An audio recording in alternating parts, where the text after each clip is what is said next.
శ్రీవారి సేవ చేయమంటే స్వామి సొమ్మే దోచుకున్న వ్యక్తులు వైవి సుబ్బారెడ్డి, భూమన కరుణాకర్ రెడ్డి అని టీడీపీ పొలిట్ బ్యూరో సభ్యుడు వల్లరామయ్య అన్నారు. దేశంలో ఎక్కడైనా 320 రూపాయలకే కిలో నెయ్యి దొరుకుతుందా? ఈ కాంట్రాక్టు తమ కమిషన్ల కోసం కుదుర్చుకుంది నిజం కాదా అని వర్ల ప్రశ్నించారు. కమిషన్లు తమరు కొట్టేసి తప్పులన్నీ అధికారుల మెడకు చుడతారా అని ఆక్షేపించారు.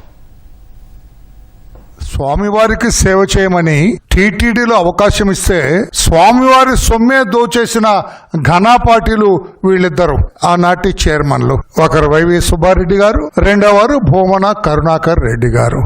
వారంటారు నిన్న నేనేం తప్పు చేయలేదు, కావాలంటే లై డిటెక్టర్ టెస్ట్ పెట్టి, ఇదొక అలవాటు అయిపోయింది వైసీపీ వాళ్ళందరికీ.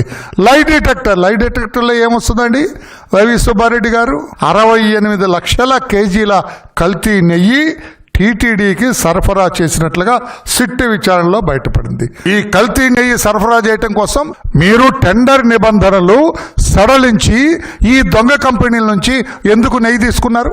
కమిషన్లు బుక్ కింద మీరు తప్పు అధికారుల మీదకు నెట్టి తప్పించుకోవాలని చూస్తారా?